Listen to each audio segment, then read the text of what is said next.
Hey travelers, Mag and FlCrafters here on our first geocaching adventure together in, well, it's been quite a while, hasn't it? About 5 years. 5 years. I'm very excited to be able to introduce you to her along the trail, and I'm very excited about the adventure we have in store today.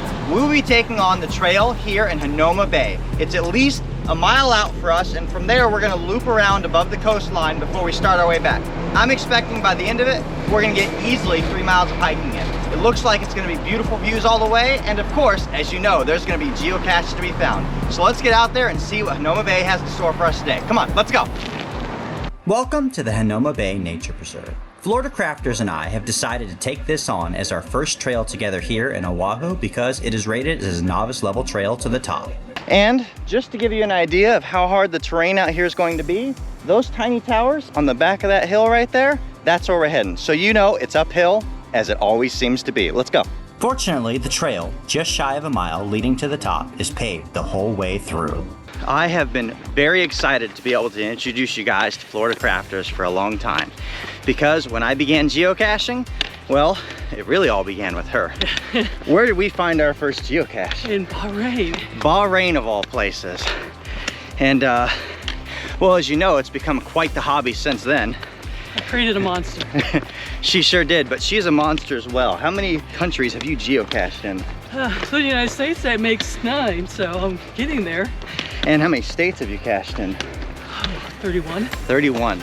So she gets around the map quite a bit, and I've looked over her map here in Oahu, and for some reason, the only caches she seems to have done are high terrain like the ones we're doing right now. Go figure, right?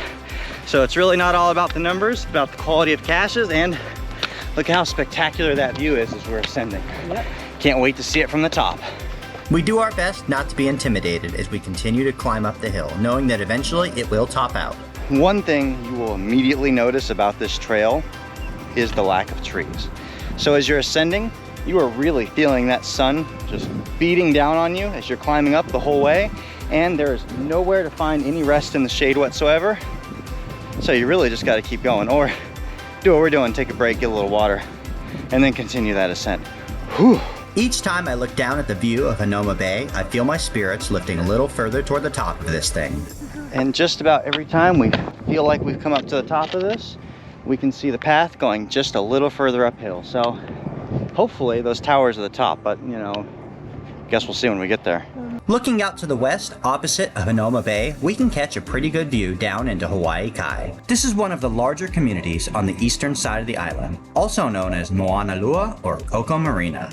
We have made it to the top, and well, I just kind of searched around with no clue what I was doing. FlCrafters walked right up, found the prize we were seeking. So ascending to the top, is this as high as it goes? Yeah, this is the hill, yeah. Okay, we've reached the top, thank goodness, because I'm beat already. From here, it's downhill to the next few targets, but we will have to come back up to this point once we're finished on the trails. But for now, good job, FlCrafters. This station at the top of the hill was our first objective, and it even affords us a little bit of shade. So I'm not usually much of one for sunblock. I really didn't do it in my entire time across the US. But what I have discovered very quickly out here in Hawaii is the sun is just stronger. It will beat you up very quickly. After my first day on the trail, my neck in particular was really sunburnt, but I felt it all over. So before we do outings like this and somewhere in the middle, it is important to put on that sunblock. If you're ever doing the trails out here in Hawaii, definitely carry some with you, or the next day or the day after that, you'll regret that decision for days to come. Once we have passed beyond the first tower, the pavement comes to an end, but we are happy to see that there is still a relatively flat path to follow to our next objective. Well, for a little while at least. It doesn't take all that long before we find ourselves heading down the hillside and into the brush. We discover that this trail is traversed enough that there are geo-trails here leading us to where we want to go without any bushwhacking needed. We are approaching our ground zero now, and FlCrafters is taking in the initiative, and she's going in for the find. Let's see if she can get it in one swoop.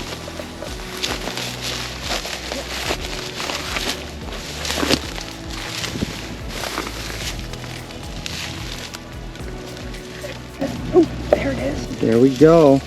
Duck. Woohoo! Success! And bonus points for not hitting your head. I know. I suspect caching around Oahu is going to be so much easier with her leading the way. Fingers crossed.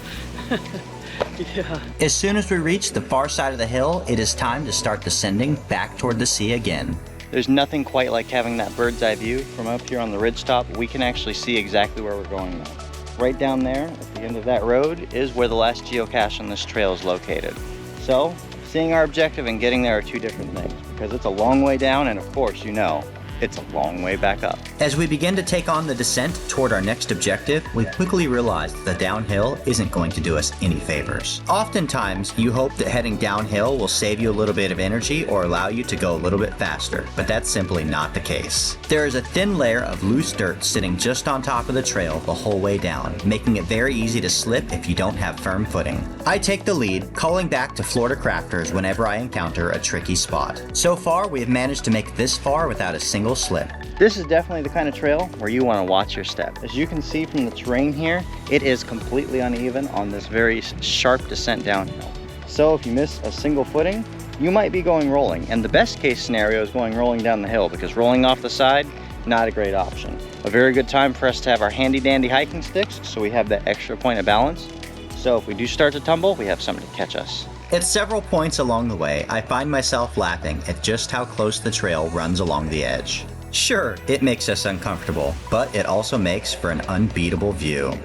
Yeah, this trail is really no joke. We've only got about 400 feet left to the cache, and it has turned extremely steep. So we've gotten a solid 50 feet or so away from the edge, just so that if one of us takes a trip and falls to tumble, which could happen even with these hiking sticks, we've got plenty of room between us and the over there on that side. Slow and steady wins the race, one careful step at a time so we can make it to the cache in one piece. 140 feet left between us and our target, and as you can see, there is no longer any way of avoiding the edge. So this is where we're going to have to step very, very carefully as we make our way to the geocache ahead of us. I can practically hear the waves below us, beckoning us to dive in for a quick swim. Pass. It is precariously close to this edge. Makes me a little uncomfortable, but my geosensors are lit up. And the survey says,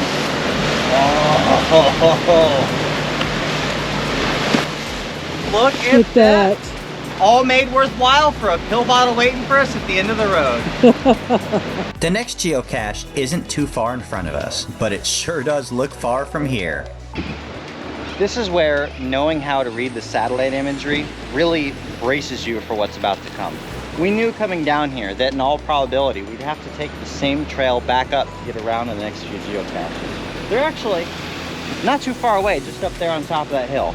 But as you can see, it's not going to happen. The straight path is just nigh impossible. So we've got to track all the way back up to this hill, and then all the way along that ravine over there to come back around on that hilltop. So while it looks really short on the map, I'd say that's easily another mile around back to where we want to be. Oh well. We hold a quick vote and unanimously decide that this is an opportune time to take a break and catch our breath. You can see all kinds of amazing things out here. That is a gigantic turtle just swimming off the coast over there. He seems to be enjoying the wave action. Surf's up, bro.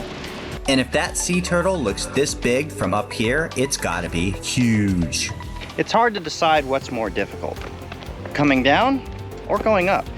Coming down, you have to hold back on each step, be very careful, watch your footing, and it's very slow.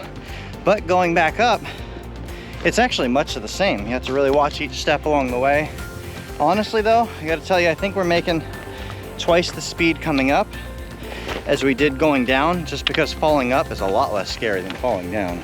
The main difference here is that we are really feeling every step on the way up. Our calves are starting to burn, our breaths are becoming labored, and the sweat is rolling down our faces. But FlCrafters, like me, is a Marine down to her core and about as tough as they come, so there is absolutely no quitting here. Even though it seemed like we went faster on the way up, it also felt like it took longer because climbing uphill is exhausting. But we have now made it to the paved trail. Thank goodness. Once again, we find ourselves at the base of the cell tower, reorienting before taking the next trail. And it's just a short way up for us past this next cell tower before the next connection. And down that trail again to find the last couple of geocaches out here. We're not going to quit now though. We still got more to do. The one difference that makes this trail so much more palatable to us is that it is not right next to the edge dropping off into the ocean.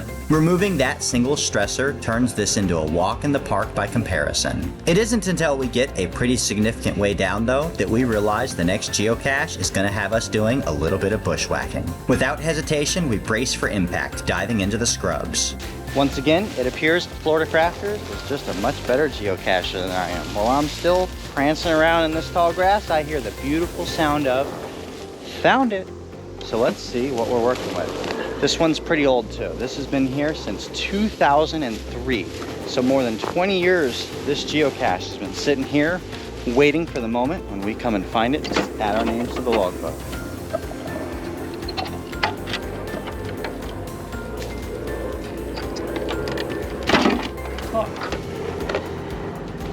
Ooh.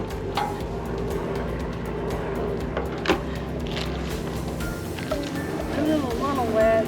As you can see, it's clearly showing its age and weathering, but despite that, holding up here for more than 20 years, this is a winner of a geocache. And for the age alone, not to mention the fact that it's a regular, it's getting a favorite point from this guy. I always keep the tracks feature activated on my GPS, which leaves a breadcrumb trail that I can easily follow to retrace my footsteps back out on a trail. It's not a feature I ever really used when traveling across the United States because Ai-chan was always keeping track of the trail that we had taken. The moment I turned around to return to the car, she would jump out in front of me, retracing our steps flawlessly. Without her eager drive to ensure we get back to the car as quickly as possible, I find myself using the tracks a lot more. We talked about when I started geocaching with you in Bahrain, but when did you begin geocaching? Germany in 2008. It was my daughter when she was in Ramstein. And my first one was a bison tube with a lizard on it. So I get to this fence post going, she's not hard to find. Of course, I'm digging through a fence post and this thing jumps out at me. Oh, ah! You know. You found it! That was my first experience to geocaching in 2008. So, how many have you found since then? 9,400 and something. And once again, that's through well more than half of the states, and was it 9 countries? 9 countries. That's a long way to go, and there's still more miles ahead. I think we even did 2 ET highways in there. We sure did, and that was probably a significant amount of those geocaches actually. Like 1,000 of them. When we did ET Highway, we actually did it as an endurance test both times. The first iteration of ET Highway had about 1,000 something geocaches, and we finished in, what, 20 hours maybe? 20 hours, just shy of 20, yep. But then they archived that and re-upped the run with 2,000 caches.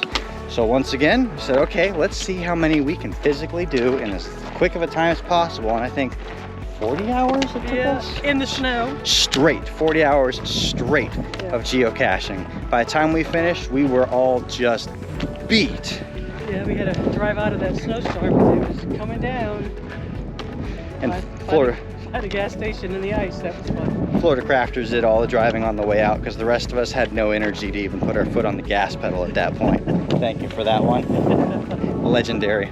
The beach at Hanauma Bay is completely cleared out by 4 p.m., leaving us without a single person in our field of vision. That also indicates that we are completely on our own out here if something goes wrong.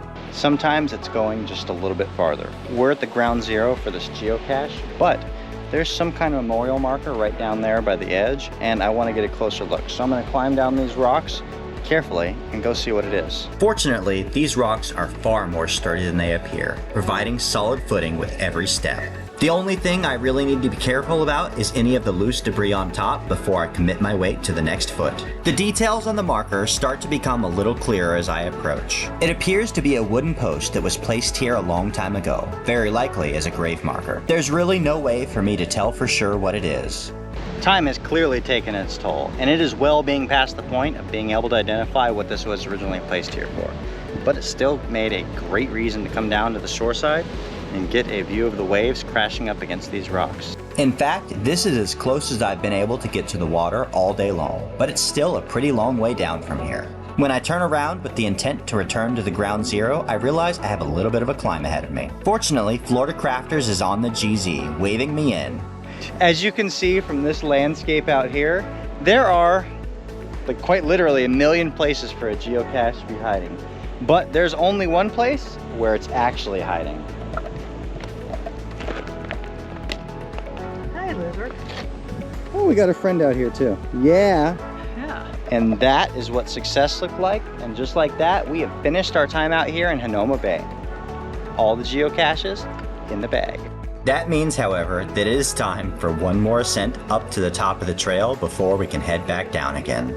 I'm not gonna lie, by this point, we're both pretty beat, having been hiking out here all day long. But by the time we reach the paved trail and can see Hawaii Kai, we're feeling a little bit more invigorated. From this point forward, it is quite literally all downhill from here. A resounding success for Hanauma Bay. What looked like about a mile-ish on the trail ended up being 6 miles round trip, all the way up to the top of the ridge, all the way out to the back, and then back again. But we found all the geocaches along the way. By we, I mean mostly FlCrafters. And we managed to negotiate that terrain, and it is no joke out here, right? Yes. I hope you guys enjoyed getting to see Hanauma Bay with us, and I can't wait to show you more of Hawaii in the future. Make sure to like this video, subscribe, stay tuned for updates, and we'll see you out on the trails.